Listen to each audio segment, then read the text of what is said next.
Assalamualaikum warahmatullahi wabarakatuh. Innal hamdalillah nahmaduhu wa nasta'inuhu wa nastaghfiruh wa na'udzu billahi min shururi anfusina wa min sayyiati a'malina.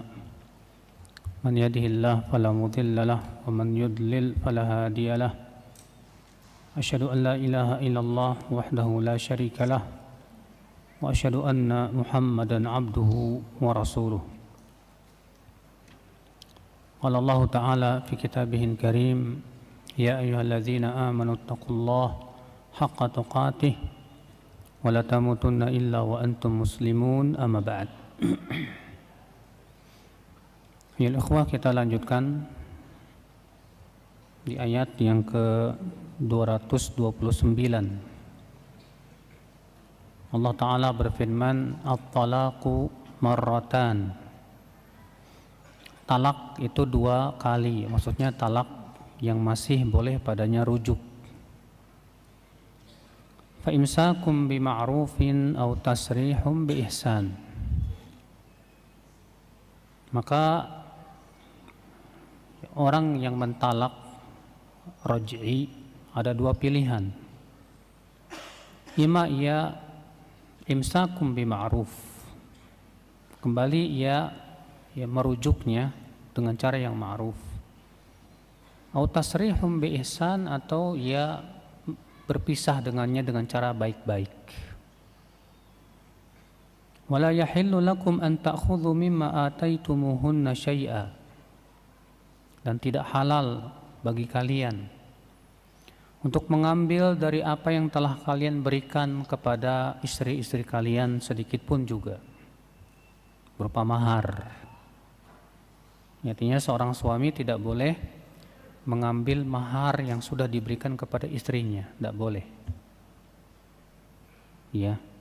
Illa an yakhafa alla yuqima hududallah, kecuali apabila keduanya merasa takut untuk tidak bisa menegakkan batasan-batasan Allah. Artinya tidak bisa menunaikan kewajiban suami istri.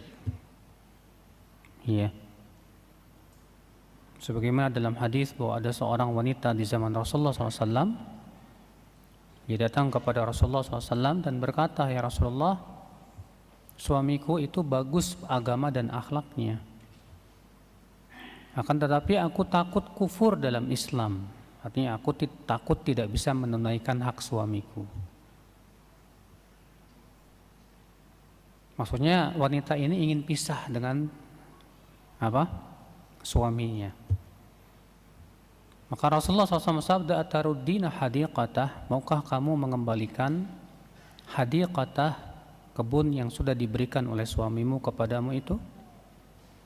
Kata wanita ini, mau ya Rasulullah. Maka kemudian Rasulullah bersabda kepada suaminya, iqbalhu minha, terimalah. Kemudian Rasulullah pun memisahkan keduanya. Ini wanita ini datang ke Rasulullah bukan karena suaminya zolim atau yang lainnya, tapi karena rupanya istrinya ini tidak cinta kepada suaminya. Akibatnya dikhawatirkan istrinya ini gak bisa melaksanakan hak suami. Yang akibatnya jatuh kepada kufur, kepada suami. Maka Allah mengatakan di sini, illa an yakhafa alla yuqima hududallah, kecuali apabila keduanya merasa khawatir untuk tidak mampu melaksanakan batasan-batasan Allah. Fa in khiftum alla yuqima hududallah fala junaha alaihima fima iftadat bih.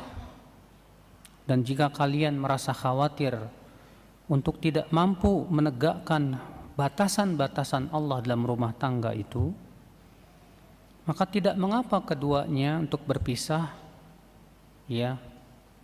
apabila si wanita atau istri memberikan fidyah, maksudnya mengembalikan mahar. Bolehkah suami meminta lebih dari jumlah mahar yang telah ia berikan? Iya. Apabila yang minta khulu adalah istri, maka suami, kata Syekh Utsaimin rahimahullah, boleh minta lebih dari mahar yang ia berikan. Iya. Ini Allah Subhanahu wa taala menyebutkan di sini talak. Bahwa talak itu ada 2 kali, yaitu talak yang boleh padanya apa? Rujuk. Kemudian Allah di sini menyebutkan tentang khulu, dan khulu sudah kita sebutkan berbeda dengan apa? Talak.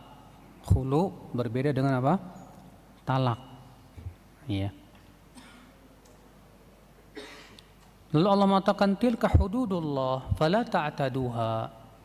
Itulah batasan-batasan Allah di dalam hubungan suami istri, dalam masalah talak dan yang lainnya. Maka jangan kalian melampaui batasan-batasan Allah itu. Allah sudah menentukan bahwa talak yang boleh rujuk padanya hanya 2 kali. Jangan melebihi dari itu. Karena masyarakat jahiliyah terdahulu, sebagaimana pernah kita sebutkan juga ya, mereka mentalak istrinya itu sampai 10 kali nggak masalah. Maka kemudian Islam pun datang membatasi talak. Untuk apa? Supaya istri tidak dizalimi oleh suami. Karena masyarakat jahiliyah terdahulu sudah bagaimana kita jelaskan kemarin ya. Jadi kalau suami ingin berbuat jahat sama istrinya itu ditalak istrinya itu. Nanti ketika iddahnya udah mau selesai dirujuk. Kemudian ditalak lagi. Kalau iddahnya mau selesai dirujuk lagi. Terus saja begitu. Maka Allah kemudian turunkan ayat ini ya untuk apa? Menghindarkan kezaliman yang akan dilakukan suami kepada apa? Istrinya. Ya. Wa may yata'adda hududallah fa ulaika humudz zalimun. Dan siapa yang melampaui batasan-batasan Allah, maka mereka itulah orang-orang yang zalim. Baik, kita ambil faidah dari ayat ini saudaraku sekalian. Faidah yang pertama sebetulnya sudah, tapi tidak apa-apa kita kembali membacakannya. Hikmatullahi azza wa jalla wa rahmatuhu fi hasri talaq bis-thalath.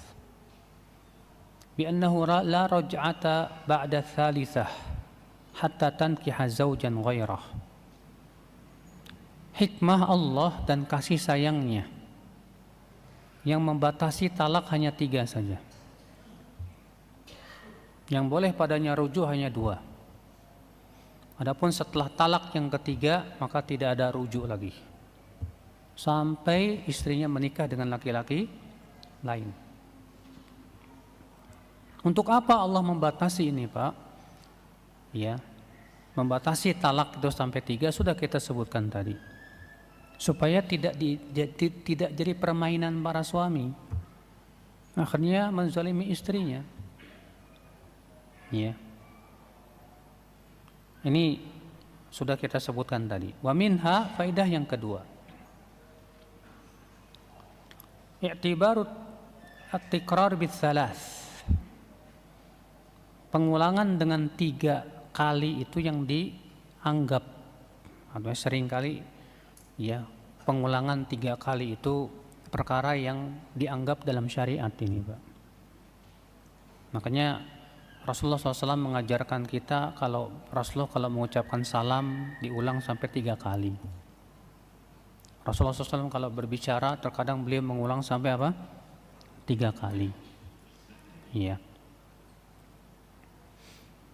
Wa minha, faidah yang ketiga, al-isyarah ila anna talaq al-muqarrar bilafdhin wahid laisa bitalaq.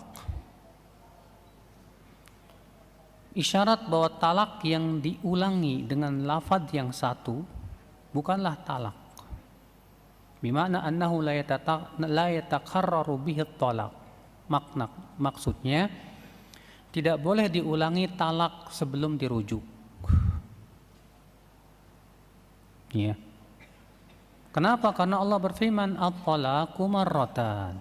Talak itu 2 kali. wasfun yajibu an yakuna mu'tabaran. Ini sebuah sifat yang harus dilihat, yang harus diperhitungkan. Fa idza talaqta imra'ataka faqulta anti taliq faqad tuliqat. Kalau kamu berkata kepada istrimu, kamu saya talak, maka jatuh talak satu. Fa idza qulta tsaniyah, lalu kalau kamu berkata lagi, ya, kamu saya talak lagi. Fa kaifa turidu talaqan ala mutallaqah? Bagaimana kamu akan menjatuhkan talak kepada orang yang sudah ditalak, kata beliau. Kepada istri yang sudah apa? Ditalak. Fa idza qul li'anna talaq la yaridu illa ala man kanat ghairu mutallaqah.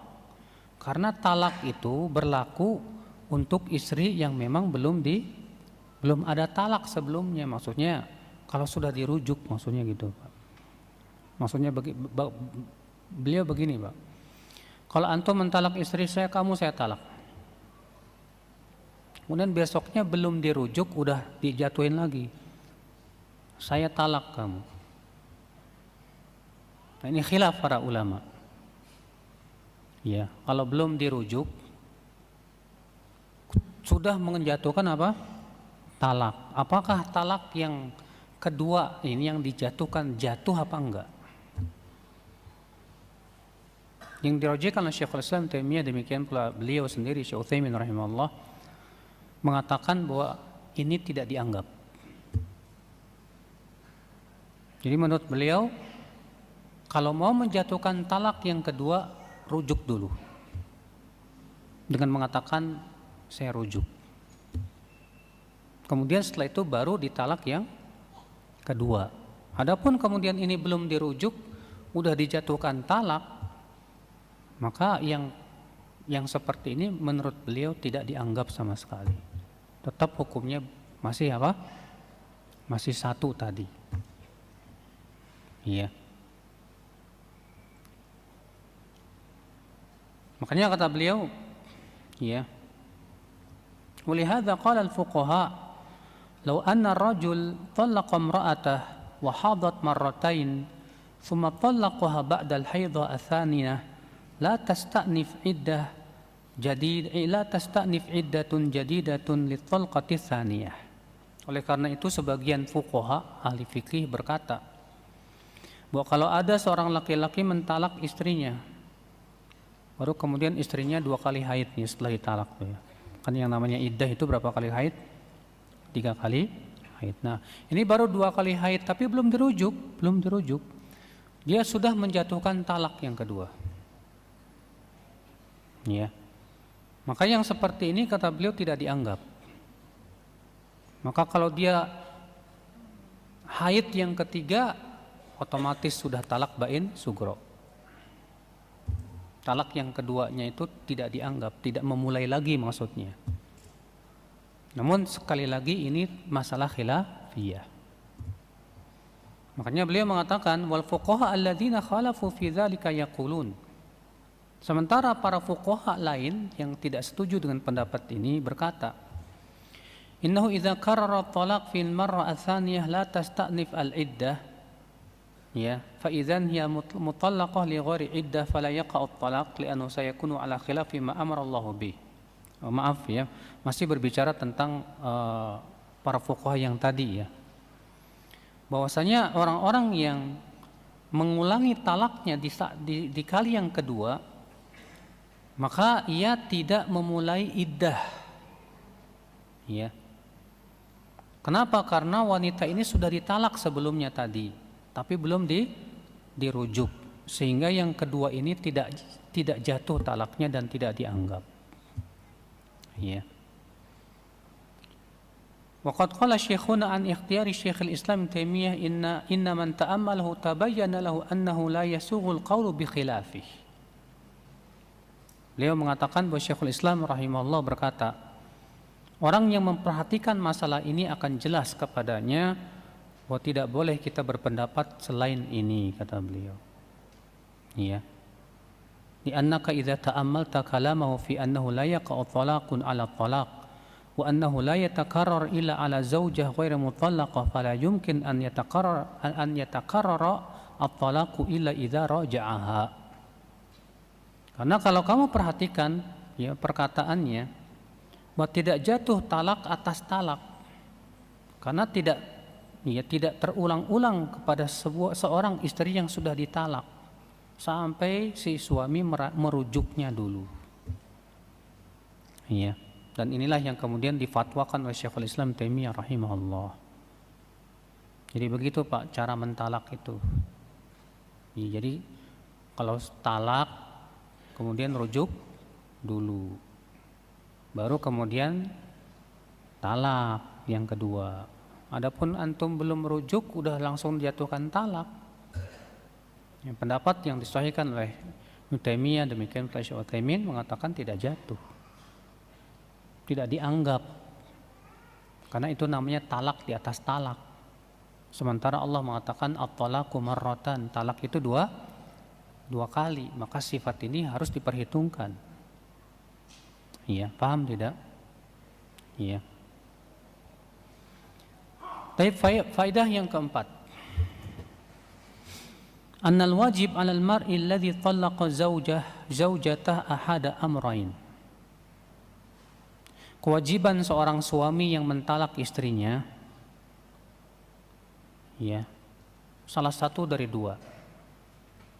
Imma imsakum bima'ruf. Yang pertama ia merujuk kembali istrinya ya dengan cara yang ma'ruf.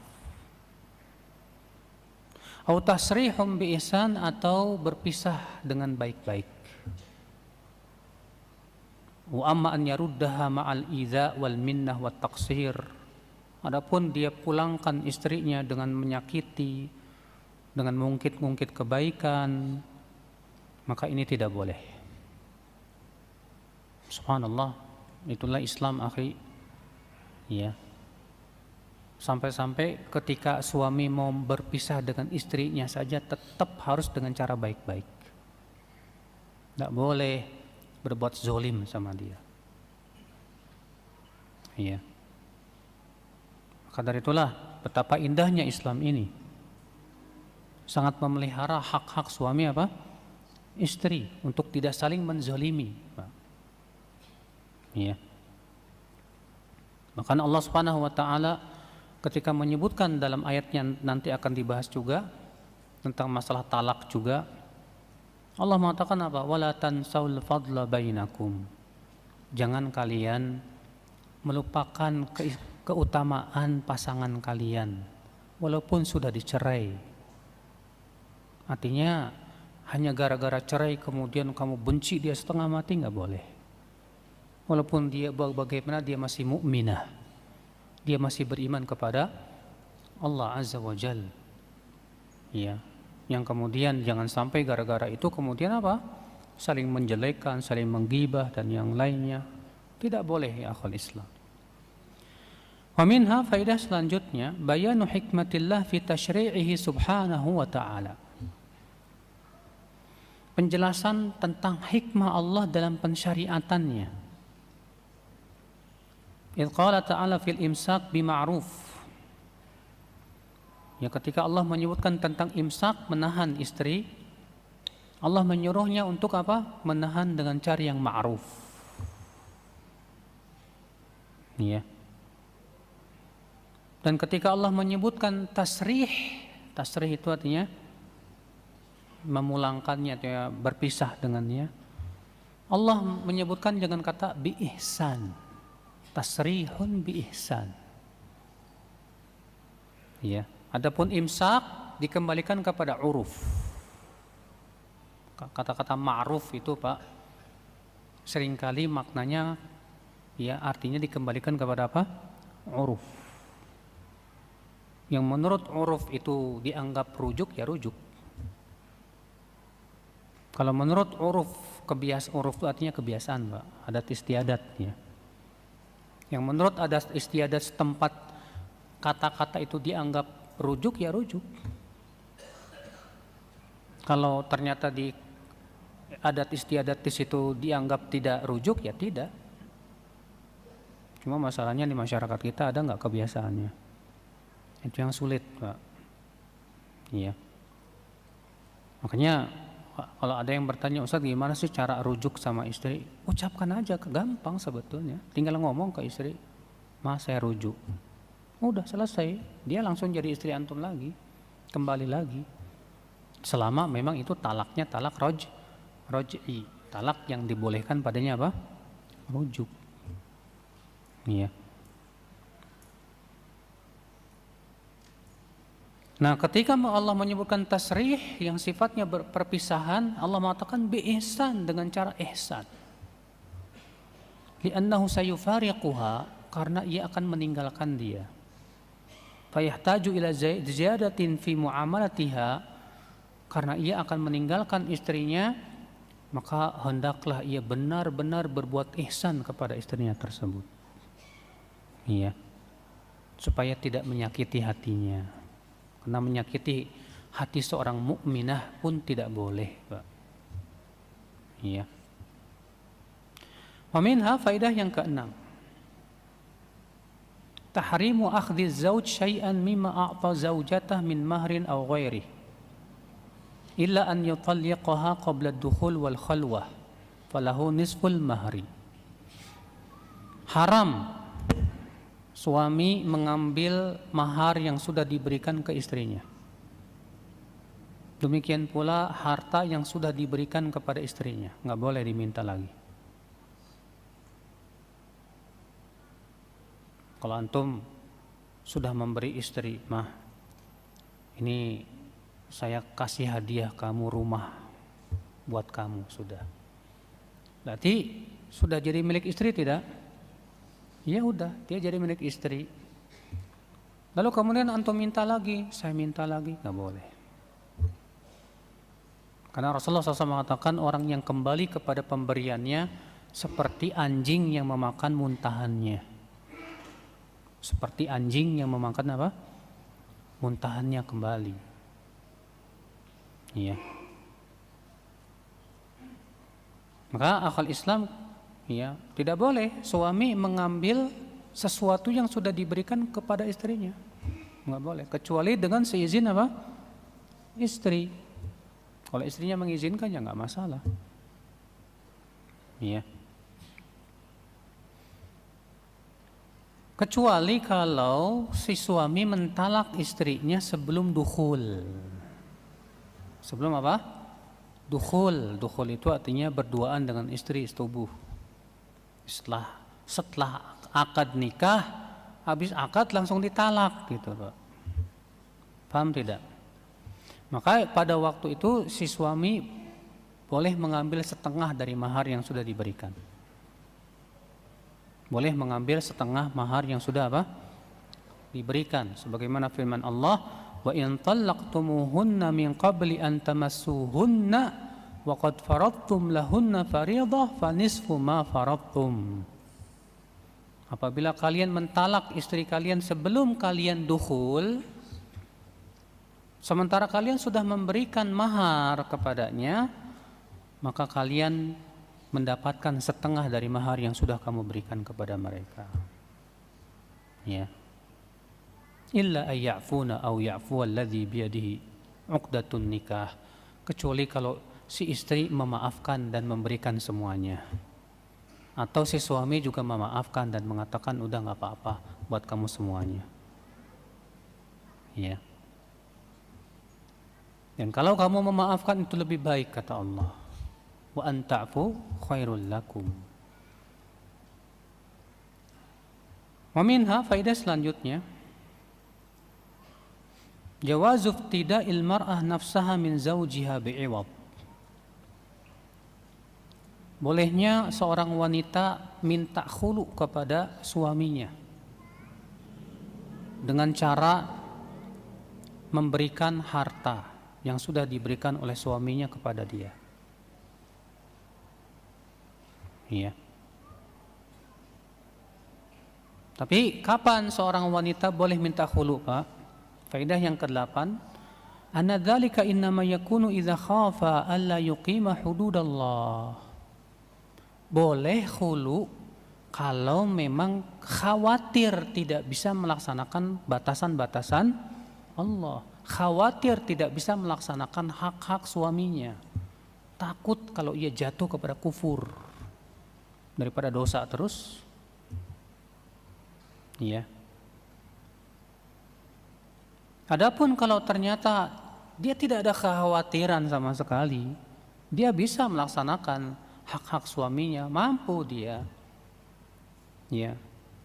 Tahu-tahu nggak ada sebab, nggak ada apa, tiba-tiba minta khulu. Mau khulu, maka yang seperti ini dosa besar. Ya. Sebagaimana Rasulullah SAW sabda, ayyuma mra'ah sa'alat zawjaha at-talaqa min ghairi ma ba'sin faharamun 'alaiha raihatul jannah. Wanita mana saja yang minta cerai ya dari suaminya tanpa ada alasan, maka haram dia mencium bau surga. Ya. Faedah yang ke-9, ahamiyatun nikah. Ayat ini menunjukkan akan pentingnya menikah. Bayan annahu raji'un ilal usrah kulliha. Ya, dan penjelasan bahwasanya itu kembali kepada keluarga seluruhnya. Karena Allah berfirman, fa in khiftum alla yuqima hududallah. Jika kalian khawatir tidak bisa melaksanakan batasan-batasan Allah. Ya. Maka ya akhi, berarti tujuan pernikahan itu apa, Pak? Nah, tujuan nikah itu bukan sebatas menyalurkan syahwat. Tapi di antara tujuan nikah itu adalah untuk menegakkan batasan-batasan Allah Subhanahu wa taala. Maka ini menunjukkan betapa pentingnya pernikahan kalau begitu. Karena dengan kita menikah, kita bisa menjaga batasan-batasan Allah. Kita bisa melaksanakan hak-hak pasangan kita. Kita juga terbantu untuk menaati Allah Subhanahu wa taala. Makanya sebaik-baik simpanan itu, Pak, sebaik-baik harta itu kata Rasulullah apa? Ya, Umar bin Khattab berkata kepada Rasulullah, ya Rasulullah, ma khairu maktanazahul mar'u. Wahai Rasulullah, apa sih harta yang paling baik untuk disimpan? Kata Rasulullah SAW apa? Lisanun dhakur wa qalbun syakur wa zawjah salihah tu'inuhu ala ta'atillah. Yaitu lisan yang senantiasa berzikir, hati yang senantiasa bersyukur, dan istri salihat yang selalu membantunya untuk menaati Allah. Bukan istri simpenan, Pak. Ya. Umar bertanya, apa sih harta simpanan yang terbaik itu yang seperti apa ya Rasulullah? Ternyata Rasulullah menyebutkan bahwa sebaik-baik harta simpanan itu 3 tadi. Lisan yang selalu berzikir, hati yang selalu bersyukur, dan istri salihat yang membantunya untuk menaati Allah Subhanahu wa taala. Maka kalau antum punya istri malah bantu antum berbuat maksiat, wallahi ya akhi, tidak ada manfaatnya antum punya istri kayak gitu. Nah, tujuan kita menikah itu untuk memelihara dan menegakkan batasan-batasan Allah. Nah, kalau kita punya istri malah melanggar batasan-batasan Allah, bahkan dia selalu menyemangati kita untuk memaksiati Allah, ya akhi, neraka. Iya. Assalamualaikum warahmatullahi wabarakatuh. Faedah selanjutnya akhal Islam, anna lil wasail hukmul ahkamul maqasid. Bahwa wasilah itu dihukumi sesuai dengan maksud tujuannya apa. Wasilah itu dihukumi sesuai dengan maksud tujuannya apa, dengan syarat ya. Wasilah itu perkara yang dibolehkan. Yu'khadz dzalika min jawazi akhdhil insan min imratihi ma ataha. Kenapa? Karena ayat ini membolehkan seorang suami mengambil harta yang sudah diberikan kepada istri atau sebagiannya. Idza khifat al-mafsadah fil baqa' ala zaujiyah. Kalau khawatir terjadi mafsadah apabila pernikahan masih dipertahankan. Iya. Maka pada waktu itu ketika istri minta khulu dan ia mengembalikan hartanya dan memang suami pun memandang kalau dilanjutkan dan dipertahankan ini rumah tangga malah tidak mungkin bisa menegakkan hukum Allah, batasan-batasan Allah, ya udahlah. Terima saja ya pemberian istri tersebut kalau memang tujuannya supaya menghindarkan dari apa? Maksiat kepada Allah Azza wa Jalla. Ya. Wa minha, faedah selanjutnya nomor 11. I'tibarul mafasid wa sulukul ahwan lidaf'il asyad. Hendaklah kita menimbang mafsadah yang kita hadapi. Hendaklah kita menimbang mafsadah yang kita hadapi. Mudarat yang kita hadapi. Dan kita ambil mafsadah yang lebih ringan untuk menolak mafsadah yang lebih berat. Mafsadah apa sih Pak? Mafsadah itu mudarat. Mudarat apa mudarat? Sesuatu yang bisa membahayakan seseorang. Ya. Nah, kalau kita dihadapkan kepada dua dan dua-duanya apa? Mafsadah. Apa yang kita lakukan? Yang kita lakukan ambil mafsadah yang lebih ringan dan tinggalkan mafsadah yang lebih berat. Li'anal akhdha min mali zaujah muharramun bila syak. Karena kata beliau, mengambil harta istri itu hukumnya pada asalnya haram, tidak boleh. Mengambil harta istri itu pada asalnya hukumnya apa? Haram.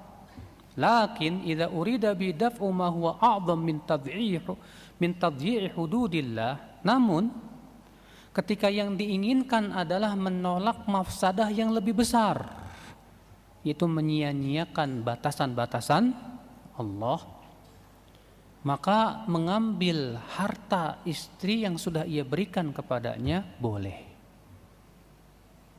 Ketika terjadi khulu. Ketika terjadi apa? Khulu. Iya. Kenapa? Karena itu untuk menghindari mafsadah yang lebih besar. Yaitu apa mafsadah yang lebih besar tersebut? Tadyi' hududillah. Disia-siakannya batasan-batasan Allah Subhanahu wa taala. Iya.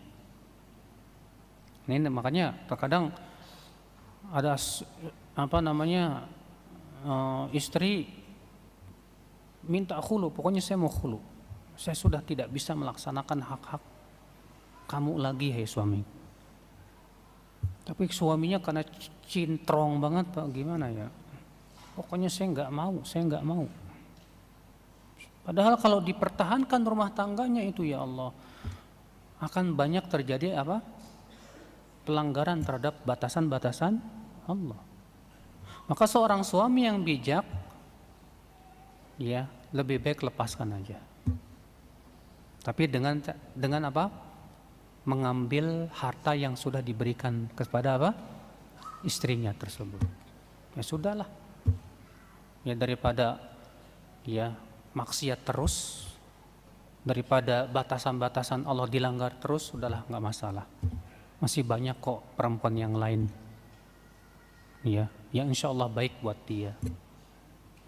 Iya. Kata beliau, wahadil qaidah laha aslun fi syariah. Kaidah ini, apa kaidah tadi? Kalau dihadapkan pada dua mafsadah, ambil mafsadah yang lebih ringan, tinggalkan mafsadah yang lebih berat. Ini kaidah yang ditunjukkan oleh syariat Islam. Allah berfirman, "Wala tasubbul ladzina yad'una min dunillah fayasubbullaha adwan bighairi ilm. Jangan kalian mencaci maki, jangan kalian mencaci maki orang-orang yang menyeru selain Allah. Niscaya mereka akan mencaci maki Allah akibat kalian mencaci mereka. Lihat ya. Padahal menyeru selain Allah mafsadah tidak, Pak? Mafsadah. Maka Allah melarang kita mencaci mereka yang sedang menyeru selain Allah. Padahal jelas syirik loh, Pak. Supaya apa? Supaya terhindar mudarat yang lebih besar. Apa itu? Mereka mencaci maki Allah Azza wa Jalla. Dan mencaci maki Allah lebih besar lagi mudaratnya. Iya. Ikhwatul Islam, azani Allah wa iyyakum. Faedah yang ke-12. Wa minha jawazul khulu' bi aktsar mimma a'taha. Bolehnya khulu' di mana suami mengambil harta dari istri yang lebih banyak dari yang ia berikan. Ya. Namun ini seakan-akan bertabrakan dengan firman Allah yang lain. Allah berfirman, وَلَا يَحِلُّ لَكُمْ أَن تَأْخُذُوا مِمَّا آتَيْتُمُوهُنَّ شَيْئًا.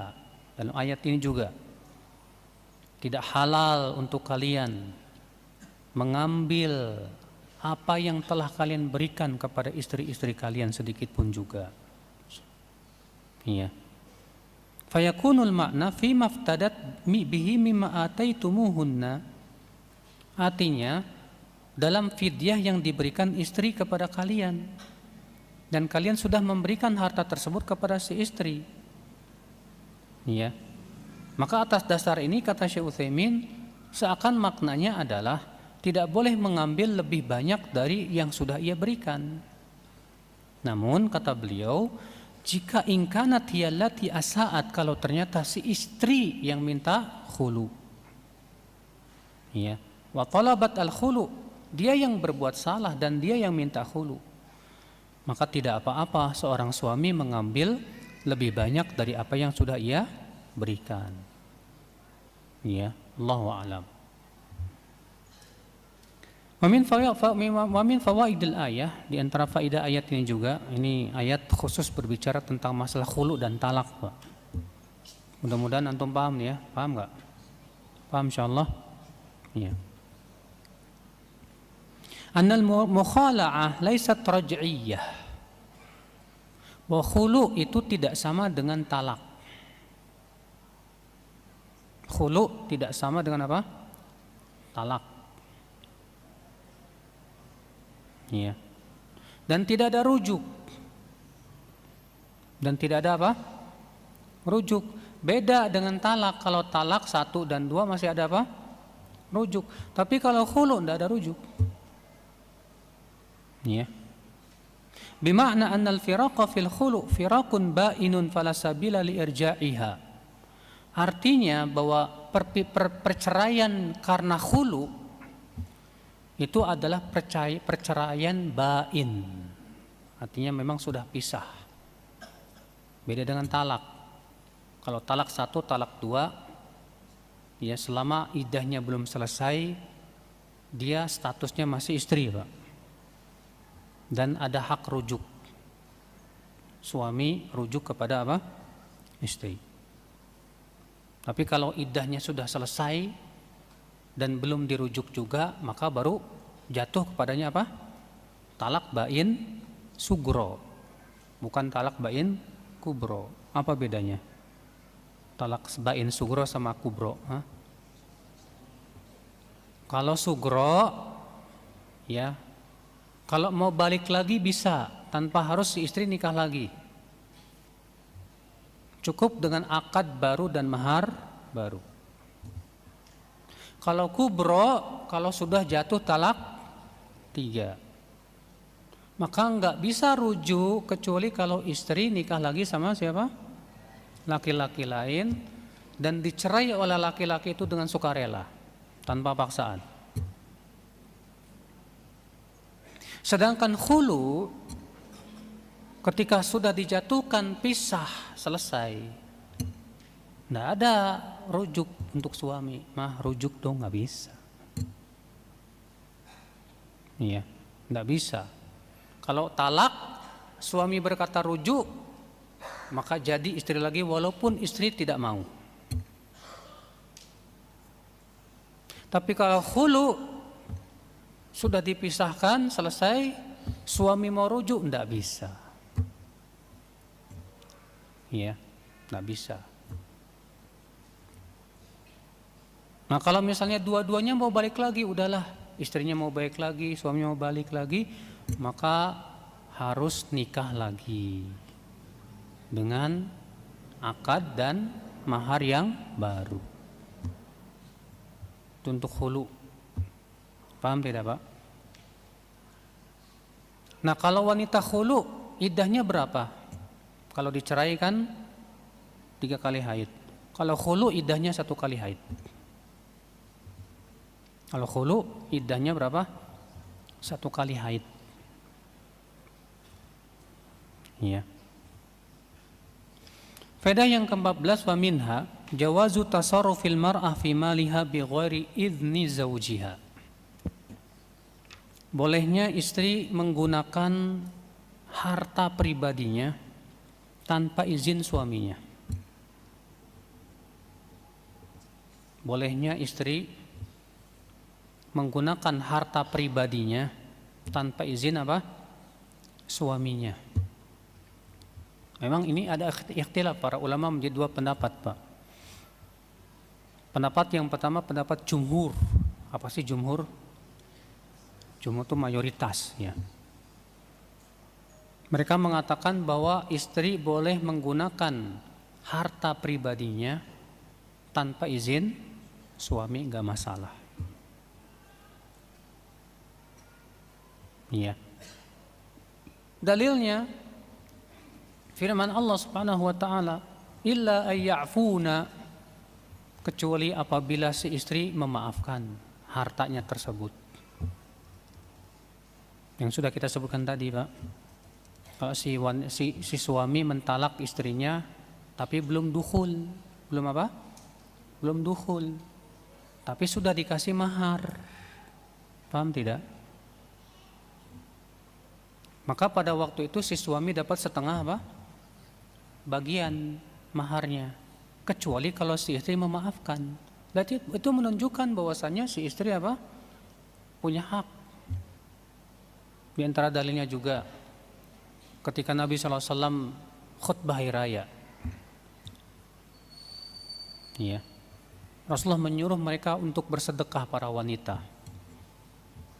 Maka kemudian para wanita itu melemparkan anting-antingnya, kalung-kalungnya, cincin-cincinnya, dan tidak disebutkan di situ Rasulullah nyuruh izin dulu sama suaminya. Demikian pula hadis bahwa Ummu Salamah memerdekakan budaknya sebelum minta izin kepada Rasulullah sallallahu alaihi wasallam. Sementara sebagian ulama berpendapat bahwa istri tidak boleh menggunakan harta pribadinya kecuali dengan izin suami. Tetap harus, walaupun itu harta pribadi dia. Berdasarkan sebuah hadis, tidak boleh wanita memberikan hartanya kecuali dengan seizin apa? Suaminya. Namun hadisnya dijawab oleh jumhur bahwa maksud hadis ini adalah sebagai adab saja, bukan kewajiban. Karena buktinya Ummu Salamah memerdekakan apa? Budaknya tanpa izin Rasulullah, dan Rasulullah diam saja, tidak melarang. Sehingga tidak mungkin itu hadis dibawa kepada keharaman. Maka hadis itu menunjukkan hanya sebatas adab saja. Adabnya istri itu minta izin. Kalau enggak minta izin pun enggak masalah. Selama apa? Kata Syekh Utsaimin, selama syaratnya 2. Selama itu memang harta pribadinya. Yang kedua, si wanita ini paham bagaimana menggunakan harta, Pak. Paham bagaimana menggunakan apa? Harta. Rasyidah dia. Iya. Makanya kalau misalnya istri punya harta, kemudian dia mau berinfak, apakah harus izin suami? Enggak perlu. Iya. Tapi kalau dia izin dulu itu lebih baik. Kecuali kalau suaminya koret bin medit alias bakhil, Pak. Iya. Ustadz, suami saya ini bakhilnya minta ampun, Ustadz. Apa saya harus minta izin kalau bersedekah? Enggak perlu. Sebab kalau kamu minta izin enggak bakalan diizinin pasti. Udah sedekah aja. Kalau memang itu harta kamu. Iya.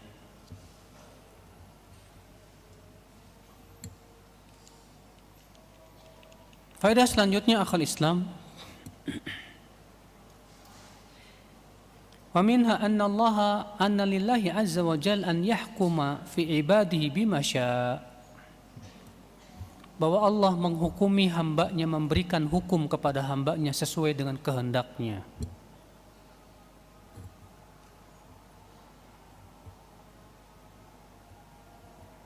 Dan yakini akhi bahwa hukum Allah itu pasti adil, Pak.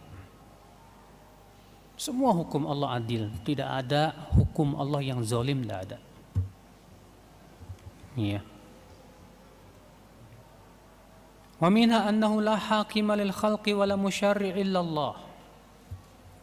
Ayat ini menunjukkan bahwa tidak ada yang boleh membuat syariat kecuali Allah saja. Tidak boleh ada yang membuat syariat kecuali siapa? Allah saja. Makanya Rasulullah SAW sendiri tidak berani bikin syariat, Pak. Iya. Seringkali Rasulullah ditanya tentang suatu pertanyaan, Rasulullah nggak berani jawab karena belum dapat wahyu. Ketika haji wada, ada seorang laki-laki datang ke Rasulullah, ya Rasulullah, kutu saya ini menyakiti kepala saya ini, ya Rasulullah. Dimana orang ini kutunya saking banyaknya sampai berjatuhan ke wajahnya, Pak. Bolehkah saya mencukur kepala saya, ya Rasulullah? Rasulullah diam, nggak berani jawab, Pak.